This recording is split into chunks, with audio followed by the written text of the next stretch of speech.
Bom, boa tarde a todos vocês. É um prazer estar aqui.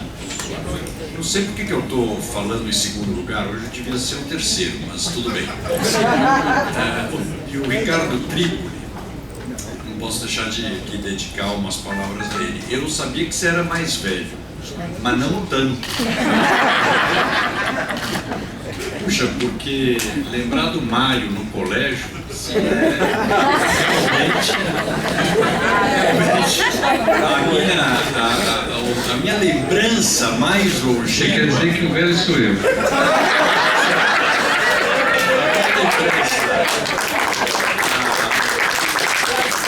A lembrança mais longínqua era o Bruno Covas de rabo de cavalo, comendo polpetone no Jardim de Nápoles. E a dona Lila dando bronca. Eu lembro como se fosse hoje, mas é o mais atrás que eu lembro. Mas queria cumprimentar todos vocês, dar o meu boa noite, é um prazer estar aqui com todos vocês, e cumprimentar em especial a Suzana, também amiga querida, e dizer que, Ricardo, muito bem-vindo novamente às prévias. O chato de fazer prévias com o Ricardo, que a gente é tão amigo que é difícil bater nele de vez em quando. Ainda bem que não temos que fazer isso nas prévias, né? Cumprimentar também o João Dória, que está aqui, e dizer que nós vamos, finalmente, definimos com objetividade as regras para essas prévias e as datas dessas prévias. Eu não vou me ater a falar muito sobre São Paulo aqui, porque eu acho que a maioria de vocês não aguenta mais me ouvir falar sobre a cidade. Eu me empolgo e não termino. Mas sempre é bom lembrar, o Ricardo fez boas lembranças do partido. O Ricardo é um quadro histórico nosso. Tem, poxa, acho que 7 mandatos, Ricardo. Fez 8 mandatos. Quer dizer, é um osso duro aí você disputar com alguém que está tão acostumado a eleições vitoriosas como o Ricardo está. E ao mesmo tempo dizer que eu também, quando comecei, eu tive a oportunidade de conviver com o PSDB quase desde o seu início. Era pela mão do Mário Covas e do Arnaldo Madeira, que foi o Arnaldo Madeira que me apresentou ao Mário Covas e foi quem me filiou ao partido. Isso foi em 93, se não me engano. Eu tive a oportunidade depois de ser secretário do Mário Covas, com quem eu aprendi muito. Eu sempre digo, o Covas seria o político do futuro, Ele era o político moderno naquela época, e como bem disse o Ricardo, ele era absolutamente objetivo no sim e no não, quando dava ou quando não dava para fazer as coisas. Depois tive a oportunidade de ser ministro do Fernando Henrique, mas efetivamente me encantei com a vida pública quando eu vim ser subprefeito da Sé, aqui em São Paulo, e tive a oportunidade de conhecer a nossa cidade com todas as suas diferenças. Vi São Paulo, o lado que a gente transita o tempo todo, mas via São Paulo sofrida, a São Paulo da periferia, que as administrações públicas acabaram por deixá-la parada no século XIX em termos de infraestrutura. O centro expandido, bem ou mal, está no século XX em termos de infraestrutura, mas efetivamente, quando nós olhamos a cidade, aonde há problemas, aonde há necessidade de investimentos, os recursos que nós temos, é efetivamente a periferia. Basta olharmos, antes de ontem eu estava lá no Jardim La Pena, na Zona Leste, nós saímos de lá, meia hora depois caiu uma chuva, em 20 minutos alagou tudo aquilo lá, e morreu uma pessoa. Ontem, em Guaianazes de novo, tudo destruído, não tem justificativa para a cidade ficar nas condições que ficam com chuvas pequenas. E estamos falando de uma coisa, de chuva, que acontecerá todo ano, e entre ano e sai ano nós vivemos sempre com esse problema. Nós não, aqueles que moram nessas áreas mais complicadas, e perdem tudo, que a gente sabe que não é fácil.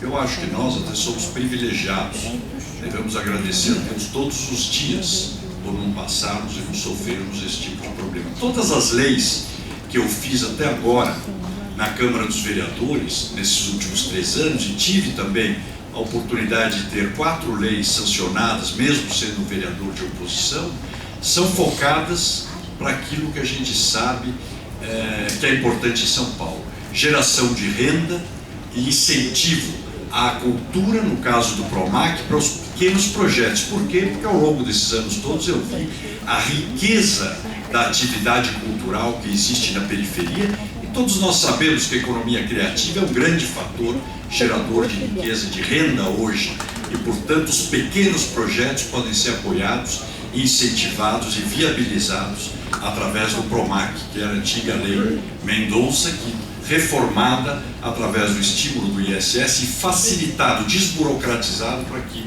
os empreendedores da periferia possam, os empreendedores culturais da periferia possam fazer uso dela. A lei da comida de rua, que eu acho que outro ponto também, gerou milhares e milhares de micro e pequenos empreendedores por toda a cidade. Comida de rua é alguma coisa que é importante do Morumbi até a cidade de Tiradentes, né? Da Jardim Peri até São Miguel Paulista. Quer dizer, qualquer lugar da cidade ela existe. Uma cidade do tamanho de São Paulo, as pessoas não podem ir almoçar em casa todo dia, ou não podem ir a restaurante todo dia, que seria impossível, e sempre se valeram da comida de rua, que aqui era proibida. Quando eu, 5 anos que fiquei na prefeitura, o trabalho era ficar aprendendo carrinho de milho, carrinho de rapadura, abacaxi na rua, enfim, todas essas coisas. Fizemos a lei que foi aprovada, a lei de poda de árvores, que também todo mundo sabe a tragédia que isso é na cidade toda, mas o dano que faz na periferia, já que 50% da interrupção de energia elétrica é causada pelas árvores não podadas, e quando acontece na periferia, o Ilume não vai lá imediatamente restabelecer. Isso ele faz quando é aqui no centro, que o pessoal tem acesso aos rádios, aos jornais e etc. Então são coisas que a gente tem que trabalhar para facilitar a vida do cidadão que já tem uma vida tão difícil em São Paulo. E a última lei que foi sancionada semana passada, a lei das creches. Por quê? Porque também, quando na prefeitura, eu percebi que a grande carência de creches dá-se nas regiões mais carentes, na periferia de São Paulo. E todos nós, todos que estão aqui, ou na sua maioria, que conhecem a cidade, sabem que boa parte da periferia de São Paulo é irregular.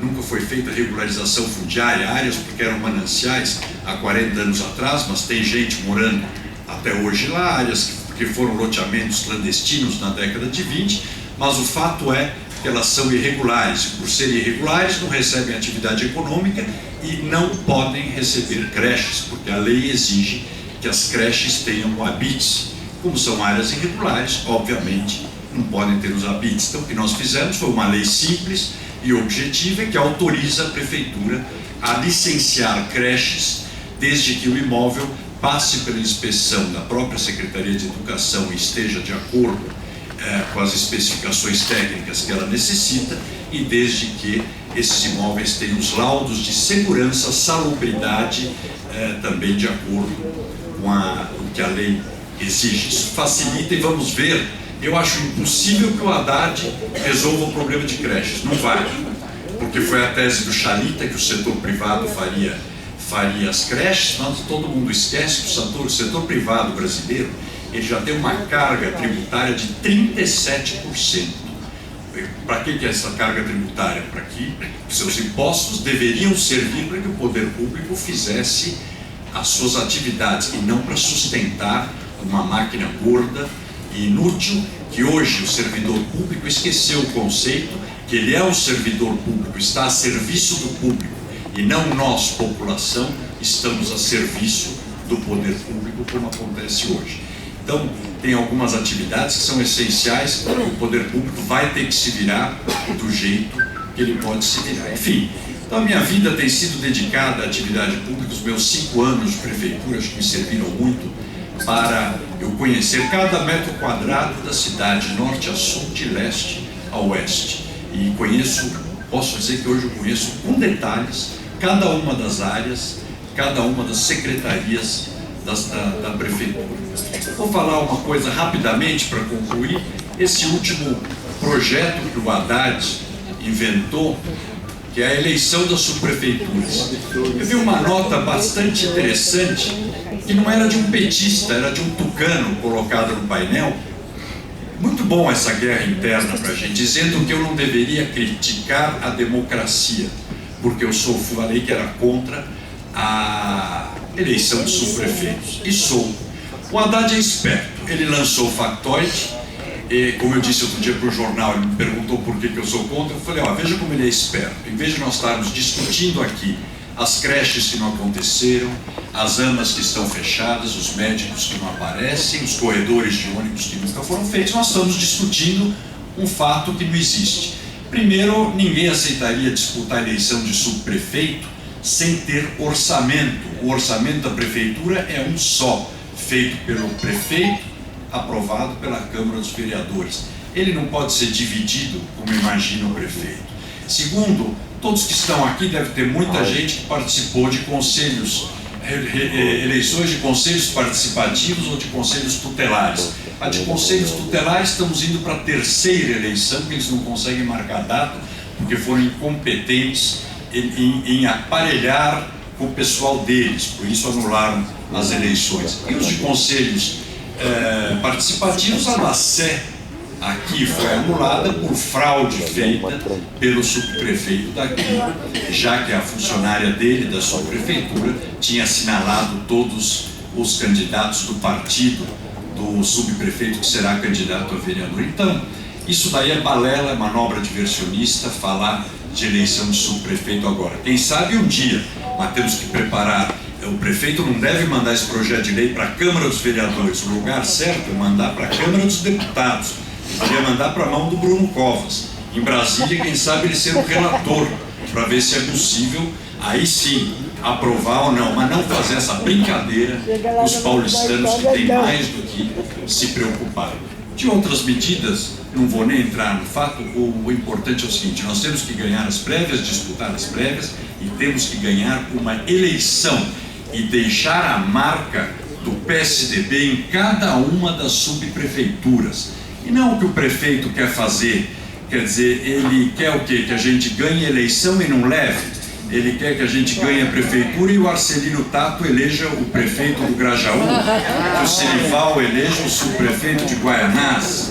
Quer dizer, está brincando conosco. O PSDB vai ganhar a eleição, vai ocupar as subprefeituras e vai deixar a marca da gestão tucana, da nossa forma de ser. Muito obrigado.